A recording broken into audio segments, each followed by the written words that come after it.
सर्व शिवसैनिक बांधवांनो, भगिनींनो आणि मातांनो,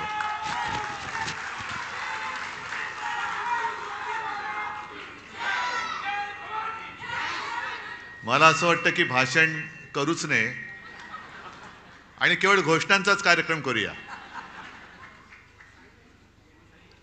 कारण या नुसत्या घोषणा नाही आहेत, तर तो एक द्वेष आहे, उद्वेग आहे, उत्साह आहे, संताप आहे. पण नुसत्या घोषणा देऊन निवडणुका नाही जिंकता येणार. जसं आता हे मिंदे सरकार करतंय, घोषणांचा पाऊस आणि अंमलबजावणीचा दुष्काळ. आपल्याला नुसत्या घोषणा करून नाही चालणार. राजन, तुम्ही सांगितलं, मी दोघांची भाषणं ऐकत होतो आपल्याप्रमाणे. त्याच्या आधीची भाषणं काही मी ऐकू शकलो नाही. राजेजी बोललेत, आणखीन ज्योतिताई तुम्ही बोलल्यात, प्रत्येकाने आपापले विचार मांडले. पण राजन, तुम्ही जे बोललात ते फार महत्त्वाचं आहे. दुबार मतदार नोंदणी आणि कलेक्टरना सांगून सुद्धा त्यांनी काही केलं नाही. 3 महिने थांबा. मग हे सरकारी कलेक्टर आणि मेंढ्यांचे कलेक्टर माहिती आहेत ना, एक चांडाळ चौकडे आहे म्हणतात. हे सगळे कलेक्टर कुठे पाठवतो ते बघा. यांना तुरुंगाचे गज मोजायला लावूया.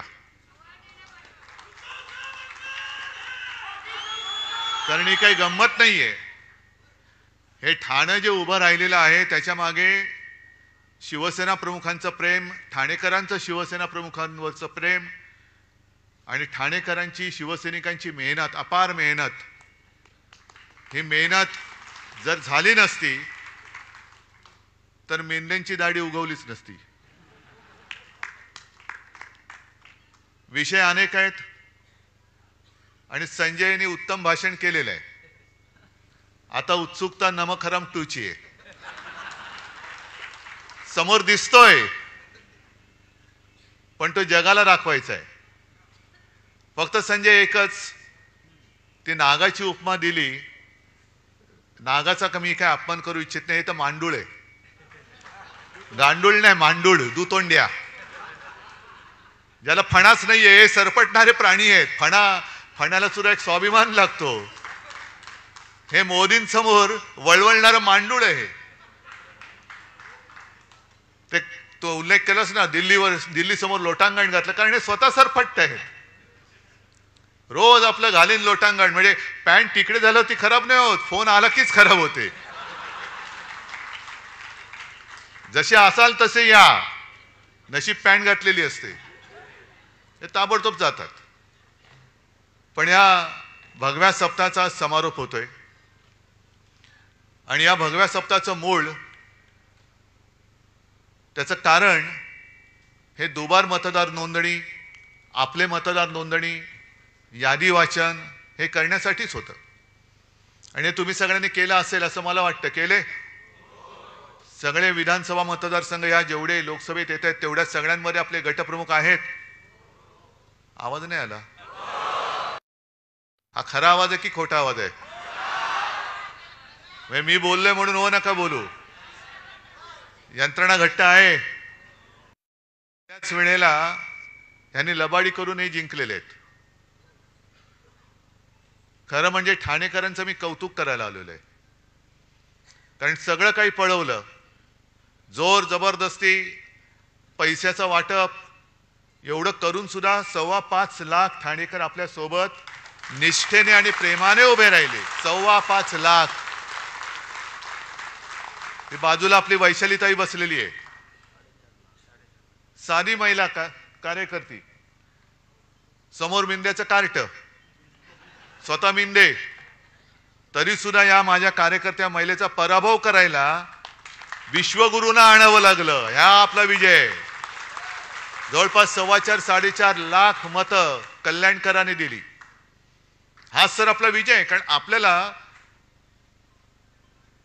लांडी लबाडी करून काही नकोय. जे काय आहे ते हक्काचं पाहिजे, प्रेमाचं पाहिजे. विकत भाज्या घेता येतात, मतं विकत नकोय आम्हाला. मतं नाही विकत घेत आपण कधी. आणि प्रचंड पैसा ओतून सुद्धा ही एवढी मतं मिळवली, तरी सुद्धा विजय समोर दिसत नाही म्हणून लांड्याला बड्या केल्या. ती मुंबईमध्ये एक आपल्या अमोल कीर्तीकरांची सीट 48 मतांनी पराभव होऊ शकतो आपला मुंबईमध्ये? होऊच शकत नाही. चोरलेली सीट आहे. आणि त्याच्यानंतर ज्या दोन निवडणुका झाल्या, एक पदवीधर मतदारसंघ आणि शिक्षक मतदारसंघ, संपूर्ण मुंबई त्याच्यात मतदान करते, पदवीधर आणि शिक्षक. म्हणजे असं काही नाही की जो काही पदवीधर नाही तो काही समजदार नाही, पण जो सुशिक्षित आहे आणि मुळामध्ये शिक्षक जे पुढची पिढी घडवत असतात, आजपर्यंत कधी मतदान झालं नाही एवढं मतदान पदवीधरच्या मतदानामध्ये झालं, मतदारसंघात झालं. आणि प्रचंड मताधिक्याने आपला शिवसेनेचा भगवा हाती घेतलेला उमेदवार त्यांनी निवडून दिला. शिक्षक सुद्धा पहिल्या प्रथम आपण निवडून दिला मुंबईकरांनी.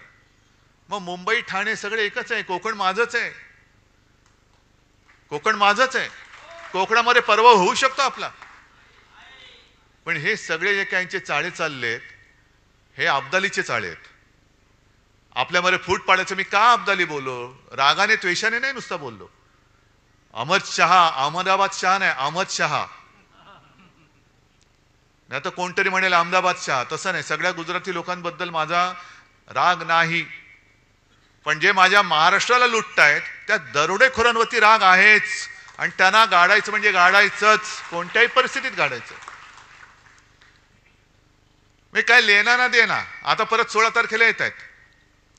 म्हणजे असं इतिहासात म्हटलंय की छत्रपती शिवाजी महाराजांनंतर सुद्धा जो औरंगजेब महाराष्ट्रावरती चालून आला, त्यांच्या घोड्यांना सुद्धा, सैन्याच्या घोड्यांना सुद्धा पाणी पिताना पाण्यामध्ये संताजी धनाजी दिसायचे. तसे या अब्दालीच्या खेचरांना पाण्यामध्ये उद्धव ठाकरे दिसतो. ही खेचरं आहेत. पण तुम्ही अजून महाराष्ट्राचं पाणी जोखलेलं नाही. महाराष्ट्राने अजून तुम्हाला पूर्ण पाणी पाजलेलं नाही. हा सामना आता होऊ द्या. महाराष्ट्राचं पाणी काय असतं ते तुम्हाला दाखवून देईल शिवसेना. काय पाणी असतं.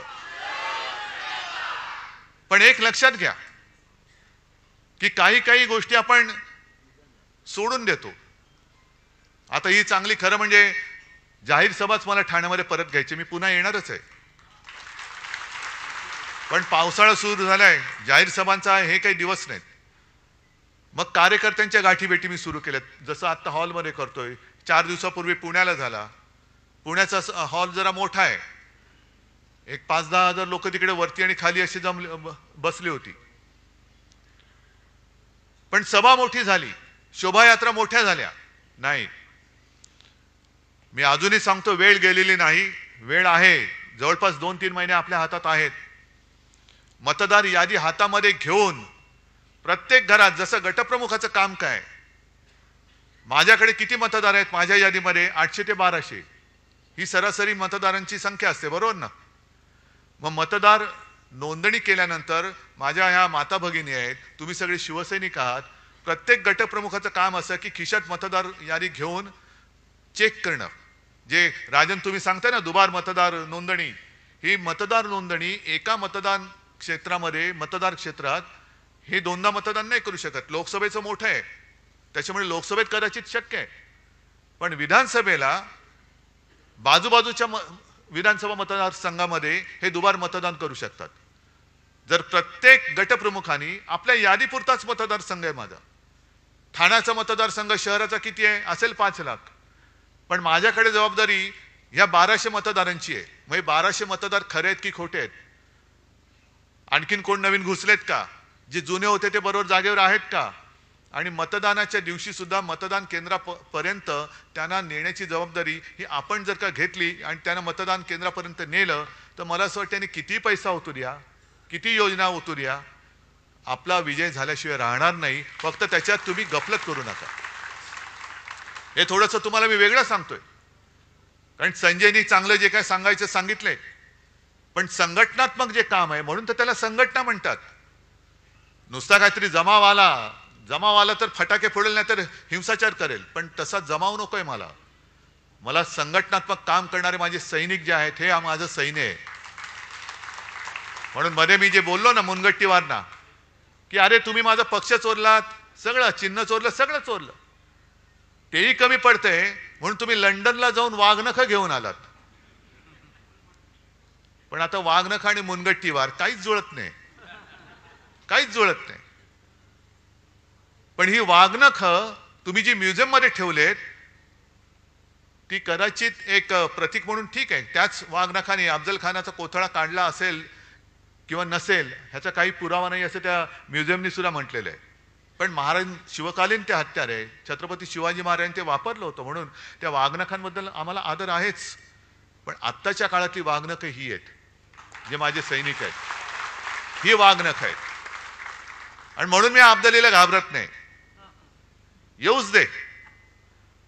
ज्या ज्या वेळेला महाराष्ट्रावरती संकट आलं तेव्हा जे महाराष्ट्राने एक तेज दाखवलं ते तेज पुन्हा दाखवण्याची वेळ आलेली आहे. आता सुद्धा यांच्या ज्या काही योजना आहेत 1500 रुपये देत आहेत. अहो 15 लाख देणार होतो तुम्ही, 15 लाखाचे 1500 का झाले? प्रत्येकाच्या खात्यामध्ये भाई और बहनों, जो विदेश में पैसा पड़ा है ना, तो सगळा आणला तर तुमच्या खात्यामध्ये 15-15 लाख रुपये असेच येतील. मग त्या 15 लाखाचे 1500 का केलेत? वरची शून्य कोणाच्या खिशात गेली? मिंढ्याच्या. कारण जाऊ तिथे खाऊ हा यांचा धंदा आहे. आज सुद्धा ठाण्यामध्ये ती जी एक योजना आणतात क्लस्टर, चांगली योजना, चांगली आहे. त्या घरांना, तिथल्या लोकांना घरं मिळाली पाहिजेत. पण टांगावा काय करायचा, देखावा काय करायचा की सरकारी योजना आहेच, कंपनी सरकारची आहे, महाप्रीत. पण यांची महाप्रीत यांच्या लाडक्या कॉन्ट्रॅक्टरवरती आहे, लोकांवरती नाहीये. ही जी प्रीती आहे त्यांची, म्हणजे प्रेम आहे, ते कॉन्ट्रॅक्टरसाठी आहे. आणि कॉन्ट्रॅक्टरना ठरवून हे स्त्रियांचे धंदे अनेक वर्ष चाललेले आहेत. जे कॉन्ट्रॅक्टर ठरवणार त्यांनीच टेंडर भरायचं. आता सुद्धा तुम्ही महापालिकेत जाऊन विचारा, ठरलेल्या कॉन्ट्रॅक्टरनाच कामं दिली जातात, दुसऱ्या कोणालाही काम दारामध्ये सुद्धा उभं केलं जात नाही. ही ठाण्याची परिस्थिती आहे. आणि ठाण्याची परिस्थिती महापालिकेची एवढी वाईट झालेली आहे. इथे काही माझे नगरसेवक सुद्धा असतील किंवा ज्यांना महापालिका कळते तेही आहेत. राजनजी तुम्ही सुद्धा आहात, हे राजन, इथले राजन आमचे तुम्ही पण आहात, सगळेच महापालिकेत मधली लोक आहेत. ठाणे महापालिकेला कर्जाचे डोहाळे लागलेत, कर्जबाजारी होते. कोणी केली कर्जबाजारी? कुठे गेले पैसे? संपूर्ण जिल्ह्यामध्ये रस्त्यांवरती खड्डे, राज्यभर खड्डे, खड्डेच खड्डे. म्हणजे सगळीकडे खड्डे पाडून वरती आमच्यावरती बोटं दाखवली जात आहेत. ह्यानी घोटाळा केला, ह्यानी घोटाळा केला. अरे 3 महिने थांबा. तुमची सगळी जी काही मित्र परिवार आहे, होय मित्र परिवार आहे, तो आम्ही उघडा केल्याशिवाय राहणार नाही. हे आज त्यांना मी इशारा देतोय. तुम्ही करा. तुम्हाला जर वाटत असेल की तुम्ही घोटाळे करताय पण आमचं लक्ष नाही, आमच्याकडे, आम्ही सुद्धा 2.5 वर्ष, मी स्वतः मुख्यमंत्री होतो, गेल्या अनेक वर्ष महापालिका ही शिवसेनेच्या ताब्यात आणि याही पुढे राहणार आहे. ठाणा काय, मुंबई काय, इतर सुद्धा. त्याच्यामध्ये त्या महापालिकेमध्ये सुद्धा जी काही लोक अधिकारी आहेत, ज्यांना जनतेबद्दल प्रेम आहेत, ते बरोबर माहिती आमच्याकडे देत असतात. हे जरा निवडणूक होऊ द्या, मग बघा आम्ही काय करतो ते, जरा होऊ द्या. पण सगळीकडे वाट लावून टाकतायत. आणि म्हणून मी तुम्हाला एक प्रश्न विचारतोय की तुम्हाला आपल्या राज्याचं मंत्रालय मुंबईत हवंय का अहमदाबादमध्ये? आपल्या राज्याचा कारभार मुंबईतून चालला पाहिजे का दिल्ली का अहमदाबाद मधून? लोकसभेची निवडणूक होती, ती देशाच्या लोकशाहीचा गळा घोटणारी एक निवडणूक होती. जर आता आहे शेपटावरती निभावलंय अब्दालीच्या, आता बरंचसं आपण आटोक्यात आणलेलं आहे. आता मनमानी नाही करू शकत ती लोक. पण तशीच ही लढाई, म्हणजे लोकशाहीच्या शत्रूशी लढाई ही आपल्या लोकसभेची होती, तशीच ही येणाऱ्या विधानसभेची लढाई शिवसेना विरुद्ध गाडले गेलेच पाहिजेत. पण महाराष्ट्र द्वेष्ट्यांबरोबर आपली लढाई होणार आहे. महाराष्ट्र द्वेष्टे जे माझ्या फिकेला लावू पाहत आहेत. म्हणजे मराठी माणूस कसा ताठ पाण्याने उभा राहिला नाही, ताठ पाण्याने उभा नाही राहायचं. हातात भिकेचा कटोरा घे आणि मोदींसमोर खाली मान घालून उभे राहा. हे नाही संत करणार. हे नाही आम्हाला शिवरायांनी शिकवलं ना, आमच्या शिवसेना प्रमुखांनी शिकवले. हे बाळासाहेबांचे विचार असूच शकत नाही. महाराष्ट्राची वाताहत झाली तरी चालेल, पण तिकडे दिल्लीमध्ये जाऊन लोटांगण घाल हे बाळासाहेबांचे विचार नाहीत. आणि या विचारांचे जे कोणी तोते असतील, या तोत्यांची वळवळ ही या निवडणुकीत आपल्याला पूर्ण थांबवावीच लागेल, पूर्ण थांबवावी लागेल. हे जे काय यांचं सगळं चाललेलं आहे, सगळं जे येते ते गुजरात, येते ते गुजरात. आज सुद्धा मी ऐकतोय, अजून ते मला कन्फर्म करायचं आहे, आणखीन एक मोठा प्रकल्प हा गुजरातमध्ये गेलाय. म्हणजे आम्हाला तुम्ही भीक देताय, माता भगिनींना 1500 रुपये भीक देताय तुम्ही आम्हाला. मुलाबाळांनी काय करायचं? आम्हाला हक्काचं पाहिजे. शेतकरी सुद्धा त्याच्या हक्काचं मागतोय, भीक नाही मागत. मी सुद्धा ग्रामीण भागात फिरतो, तुम्ही सुद्धा ग्रामीण भागात फिरत असाल, जा शेतकऱ्याला विचार, तुला घर बसल्या फुकटचे पैसे पाहिजेत का तुला तुझ्या कष्टाचे पाहिजेत? शेतकरी सांगेल मी स्वाभिमानी आहे, मला कष्टाचा पैसा पाहिजे, त्याच्या पलीकडे मला एक सुद्धा भिकेचा पैसा नकोय. म्हणजे आमचे हक्क मारून टाकायचे, स्वाभिमान मारून टाकायचा आणि कोपराला गुळ लावायचा. ज्या वेळेला एका पाठोपाठ एक प्रकल्प गुजरातमध्ये चालले होते तेव्हा हेच मिंदे बोलले होते, काळजी करू नका, मोदीजी बोलले त्याच्यावर मोठा प्रकल्प तुम्हाला देतो. किती मोठा प्रकल्प दिला? आला? एक सुद्धा प्रकल्प नाहीये. अजून सुद्धा शेतकरी आत्महत्या करतच आहेत, बेकारांचे लोंढे फिरतातच आहेत. आणि जी लाडकी बहीण योजना काढले, मी एका म्हणजे संभाजीनगरमध्येच एका शेतात उतरलो, शेतकरी आले सगळे, दादा तुम्ही आमच्यासाठी देव आहात. म्हटलं जाऊ दे बाबा, मी देव बिव नाही, मी तुमच्यासारखाच आहे ना, तुम्ही आमचं कर्ज माफ केलं. म्हटलं ठीक आहे, आशीर्वाद असू द्या.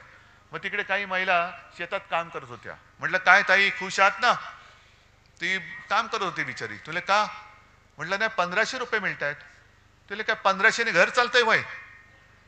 1500ने काय होते? बाजूला तिचा छोटा पोरगा होता, 1500 रुपयात मला म्हणाली काय याच्या शाळेची सोय होते? म्हटलं कुठल्या शाळेत जातोय? तुला ऍडमिशन घ्यायला पैसे नाही येत, 1500 रुपये घेऊन करू काय? कोणाच्या उरावर घालू? पण एक समाधान मला वाटलं की माझ्यासोबत सगळे अंबादास दानवे आणि संभाजीनगरचे कार्यकर्ते होते, त्यांच्या मुलाला एका शाळेत ऍडमिशन मिळवून दिली, त्याच्या शिक्षणाची सोय केली, ह्याचं मला समाधान आहे. पण अशी कितीतरी मुलं राज्यभर आहेत. काय 1500 रुपयाने काय होणार आहे? वह्या पुस्तकं येणार आहेत?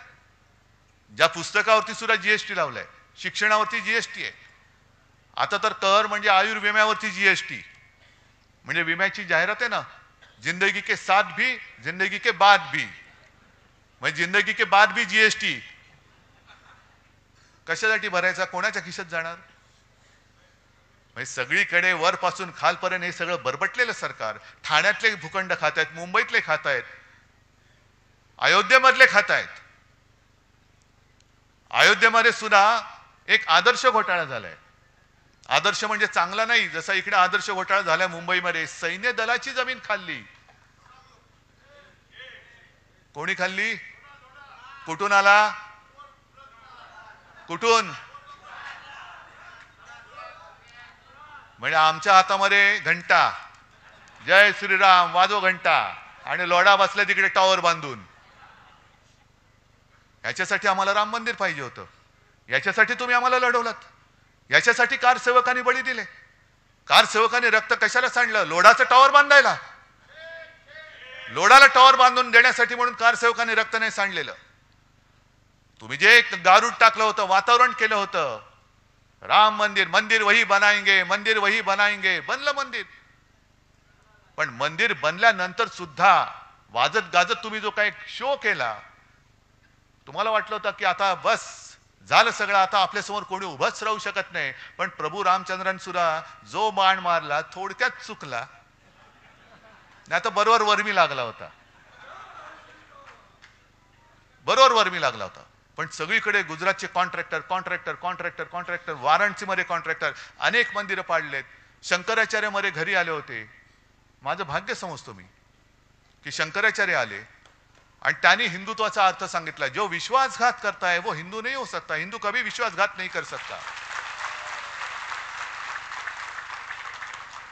पण शंकराचार्य सुद्धा चिडलेले आहेत आणि त्यांनी स्वतः सांगितलं की केदारनाथ मंदिरामधलं जवळपास 250-250 किलो, आता तर म्हणतात काही जण 500 किलो सोनं गेलं कुठे? म्हणजे तुम्ही आमच्या मंदिरातल्या देवाचं सोनं सोडत नाहीत, मंदिराच्या आजूबाजूच्या जागा सोडत नाही. तिकडे सुद्धा वाराणसीमध्ये अनेक मंदिरं पाडली, अनेक पुराणकालीन मूर्त्या, प्राचीन मूर्त्या या त्या डेबरीच्या ढिगाखाली कुठे गेल्या हेच कळत नाही.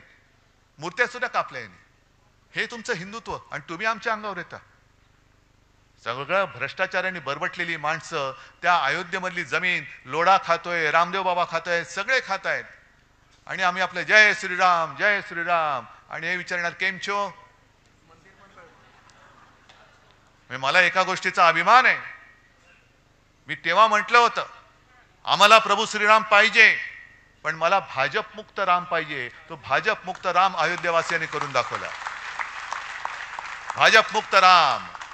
आपण काळाराम मंदिरात गेलो होतो, हे अयोध्येमध्ये गेले, पण हाच रामाचा एक जो रामाने जो निर्णय दिलाय की हे जो नाही कामाचा तो नाही रामाचा. हे या बिनकामाची लोक आहेत. मी उलट म्हणतो जो नाही कामाचा तो नाही रामाचा. पण जाऊ तिथे खाऊ हे यालाच म्हणतात. ही सगळी यांची जी काय पाप आहेत, ताडाला गेलो तर अरेबियन नाईट सारखे एक एक रात्री किती, म्हणजे ह्यांच्या रात्री वेगळ्या, पण यांनी केलेली पाप सांगण्यासाठी जितके दिवस लागतील ते कमी पडतील. आणि म्हणूनच ह्यांची पाप जी आहेत ती आता येत्या काही दिवसात उघडी करावीच लागतील. झाल्यात सगळ्या पक्षांनी यात्रा सुरू केल्यात. द्या पाठवून द्या ना, सगळ्यांना तीर्थयात्रेला पाठवून द्या. हे मिंदे चालले यात्रेला, जा बाबा तू पण जा. आणखीन कोण चालले, कोण गुलाबी जॅकेट घालते, कोण केशरी जॅकेट घालते, सगळे रंगपंचमी करा, पण जा तिकडे जा. आपण जे काय काम केले, अजूनही मी काल सुद्धा दिल्लीत गेल्यानंतर तिथे सुद्धा लोक भेटली. कुठेही जातो तिथे लोक भेटतात आणि सर्व जातपात धर्माचे आहेत ना. मुसलमान सुद्धा आमच्या सोबत आलेले आहेत, बौद्ध लोक सुद्धा आलेत, सगळेच आलेत, पारसी आलेत, ख्रिश्चन्स आलेत. आणि सगळ्यांचं म्हणणं एकच, उद्धव जी आपने जो कोरोना समय में काम किया हम भूल नहीं सकते. आम्ही विसरू शकत नाही तुम्ही जे काय केलं. खरं मी एकटा नव्हतो, तुम्ही सगळे सोबत होतात, संपूर्ण यंत्रणा होती आणि जे मी सांगत गेलो ते तुम्ही ऐकत गेलात, म्हणून आपला महाराष्ट्र वाचला. गंगेमध्ये जशी प्रेतं वाहिली तशी आपल्या इकडे वाहिली नाहीत प्रेतं, वाहू दिली नाहीत. उपचाराविना कोणी गेले असं होऊ दिलं नाही. ही जी काय सगळी कामं आहेत ही सुद्धा लोकांपर्यंत पोहोचवा. नाहीतर काय होतं, त्या निवडणुकीच्या रणधुमाळीमध्ये वेडवाकडं कोणतरी बोलतो, मग त्याला आपण उत्तर देत बसतो. मूळ काम अरे हे सांगायचंच राहून गेलं. एक साधं उदाहरण देतो. 2012 साली शिवसेना प्रमुख होते, महापालिकेच्या निवडणुका आल्या आणि माझ्याकडे गोपीनाथ मुंडे आले. उद्धवजी काय करायचं काय करायचं. म्हटलं का नाही, कसं जिंकणार आपण, कठीण आहे. पृथ्वीराज चव्हाण तेव्हा मुख्यमंत्री होते आणि असं जर काय वातावरण सगळं केलं होतं की बस आता हे हारणारच. म्हटलं काळजी करू नका हो, होईल सगळं बरोबर. नाही कसं होणार. म्हटलं जरा थांबा. आणि मग मी माझे मित्र, कारण मी जाहिरात क्षेत्रातला आहे, माझे मित्र सगळे जाहिरात कॅम्पेन करणार आहेत. मग तो एक दिवस माझा मित्र आला, मला म्हणाले उद्धव एक कॅम्पेनची आयडिया आले, घेऊन येऊ का. म्हटलं घेऊन ये. आणि त्यांनी काही केलं नव्हतं, बाकी कागद कोरा होता, फक्त मध्ये एक लाल सर्कल काढलेलं आणि त्याच्यात लिहिलं होतं करून दाखवलं. म्हटलं अरे बस हे बरोबर आहे. मी शिवसेना प्रमुखांना दाखवलं, साहेबांनी बघितलं, बरोबर आहे, गो अहेड. आणि आपण काही केलं नाही. 12च्या आधी 5 वर्षामध्ये मुंबई महापालिकेत जी जी कामं केली होती ती फक्त त्याचे फोटो आणि चित्र ही होर्डिंगवरती लावली, पेपरमध्ये दिली आणि खाली फक्त टाकलं करून दाखवलं. मग सगळीकडे सगळ्यांनी चर्चा सुरू केली, वरून दाखवलं खालून दाखवलं. म्हटलं कुठूनही बघा पण आम्ही करून दाखवलंय. लपून बघा, चोरून बघा, वरून बघा, कुठूनही बघा पण करून दाखवलंय. मग सगळी चर्चा झाली आणि मग रिक्षावाले सुद्धा बोलायला लागले, टॅक्सीवाले बोलायला लागले, अरे हा ये तो हुआ है, अरे हा बरोबर आहे. सगळे भाषिक बोलायला लागले आणि 2012ची महापालिका आपण जिंकली, ती कामाच्या जोरावरती जिंकली. मुळामध्ये काय, हातामध्ये तलवार आहे, बरोबर आहे. तलवार पेलायला मनगट पाहिजे, पण मनगटापेक्षाही मन पाहिजे. जर हातात तलवार आहे पण लढायची जिद्दच नसेल तर तलवार काय करणार. तलवार काय करणार. मन पाहिजे, होय मी जिंकणारच. म्हणून मी जे काय बोललो रंगशारदामध्ये, लढायचं कसं, तर लढायचं या जिद्दीने लढायचं की लढाई आहे, ही निवडणूक ही लढाई आहे आणि या लढाईमध्ये ह्याच ईर्षेने उतरायचं. एक तर तू राहशील ना तर मी राहीन. मी परत बोलतोय. आणि तू आणि मी म्हणजे मी उद्धव ठाकरे एकटा नाही, मी म्हणजे तुम्ही, महाराष्ट्र प्रेमी, शिवप्रेमी, शिवसेना प्रेमी, बाळासाहेब प्रेमी, आणि तू म्हणजे महाराष्ट्राला लुटायला आलेला दरोडेखोर, तू म्हणजे त्या दरोडेखोरीच्या पाय चाटणारा गद्दार, मांडूळ. बा आता लोक म्हणतील हे याने एकदा ढेकून म्हणतात ना मांडूळ. अरे मी जीवप्रेमी आहेच, मी जंगल वाचवायचं काम केलं होतं. तुम्हीच जे आरे होतं, अरे मी वाचवत होतो, तुम्ही आलात आणि ते आरे कापून टाकलं. मग करू काय? त्याच्यामध्ये काय काय प्राणी राहतात हे तुम्हाला सांगितलंय, नाव दिल्याशिवाय तुम्हाला कळणार कसं ते? मांडूळ, मांडूळ म्हणजे काय? मिळेल आरे मध्ये जा बघ. ढेकूण नाही मिळणार कदाचित, कारण ढेकूण रक्त शोषतो. रक्त शोषणारी अवलादी आमची नाहीये, अजिबात नाही. मांडूळ सुद्धा आमच्याकडे नाही. आम्ही जे करतो ते खुलेआम करतो. चालून जायचं तर छातीवरती समोरासमोर पाठून वार करणारे नाहीत आम्ही. आणि हे सगळं जे काय करायचंय त्या विधानसभा निवडणुकीत करायचंय. ही जी लोकसभा झाली, लांबली लांबली लांबली, किती 5 टप्पे. काय तुम्ही काय क्रिकेट खेळताय टप्पी टप्पी बॉल टाकून? सरपट्टी टाकताय? 5 टप्प्यात महाराष्ट्राची निवडणूक. पण आता मला कळतंय, कानावर येते की कदाचित नोव्हेंबरमध्ये निवडणूक घ्यायचं यांचं घाटते. का? तर लाडकी बहीण या योजनेचे किमान ऑगस्ट, सप्टेंबर, ऑक्टोबर, नोव्हेंबर म्हणजे 4 हप्ते जर का महिलांच्या हातात गेले तर त्यांचा विश्वास बसेल की हे देतात बुवा, हे देणारी लोक नाहीये. ही अशीच एक योजना सुशीलकुमार शिंदेनी केली होती. एक कधीची 2004 किंवा तेव्हाची निवडणूक असेल, मला आठवत नाही. संभाजीनगरमध्ये आपल्या कार्यकर्त्यांचं शिबिर होतं आणि शिवसेना प्रमुख बोलून गेले की माझी म्हणजे शिवसेनेची सत्ता आली तर मी शेतकऱ्यांचा कृषी पंपाचं वीज बिल माफ करून टाकेन. सुशीलकुमार शिंदे बसले होते, आता आपल्या सोबत आहेत. पण त्यांनी काय केलं? मुख्यमंत्री होते, ताबडतोब योजना अंमलात आणली. शेतकऱ्यांना 0 रकमेची बिलं पाठवायला लागले. शेतकरी खुश झाला, हे देत आहेत तर ते कशाला पाहिजे, हेच देत आहेत. परत निवडून दिलं काँग्रेसला. काँग्रेस सत्तेवर आली, सुशीलकुमार शिंदेची विकेट पडली, विलासराव देशमुख आले. आणि विलासराव देशमुख सत्तेवरती येताच क्षणी पुढच्या महिन्यापासून दामदुपटीने बिलं पाठवायला लागले शेतकऱ्यांना. आणि मग जाहिराती आला, बिल भरा नाहीतर तुरुंगात. हे तशी यांची योजना आहे. हे फसवी करायला. आणि तुम्ही किती पैसे दिले तरी मी माझ्या महाराष्ट्राच्या किमतीला महाराष्ट्र विकून मला तुमची भीक नको, हे महिलांनी ठरवायला पाहिजे. आता आहे ना, जिजाऊचा महाराष्ट्र आहे, झाशीची राणी मेरी झाशी नाही दूंगी. तसे हे अब्दाली येत आहेत, आपला महाराष्ट्र लुबाडायला येत आहेत. 1500 रुपये लाच देऊन आपला महाराष्ट्र, शिवरायाचा महाराष्ट्र ते विकत घेऊ पाहत आहेत. तुमची मुलं बाळ ते बेकार ठेवू इच्छित आहेत. सगळे उद्योगधंदे गुजरातला नेऊ पाहत आहेत, नेता आहेत. तरी सुद्धा आपण 1500 रुपयावरती महाराष्ट्र विकणार आहोत? हा निर्धार आपण केला पाहिजे. ठीक आहे, योजना आहे, लाभ जरूर घ्या, कारण हे तुमचेच पैसे आहेत. हे काहींच्या खिशातले नाही आहेत, हे पैसे तुमचेच आहेत. आता तर आणखीन करतायत. जसं मोदींनी केलं होतं, ते रथ पाठवले होते गावागावात, आठवतं ना तुम्हाला? मोदी रथ, मोदी सरकार, मोदी सरकार. आणि अक्षरशः गावकऱ्यांनी त्यांना पलटाभोई थोडी करून ठेवली होती. ते मोदी सरकार आहे की भारत सरकार? कोणाच्या योजना आहेत? मोदींनी काय घरच्या खिशातनं योजना दिल्यात? नाही नाही नाही नाही, तसं नाही, तसं नाही, तसं नाही. हे मोदी सरकार काढ आणि भारत सरकार लिहि, नाही तर चालतो या गावातून. मग तसंच आता हे करतायत. 50,000 योजना दूत, 50,000, प्रत्येकाला 10,000 रुपये महिना. मग त्याच्यामध्ये सुद्धा ही चांडाळ चौकडी खोटी नावं, जशी दुबार नोंदणी केले ना तशी खोटी नावं टाकून त्याच्यातले पैसे परत काढणार. हा मोठा दूध घोटाळा आहे.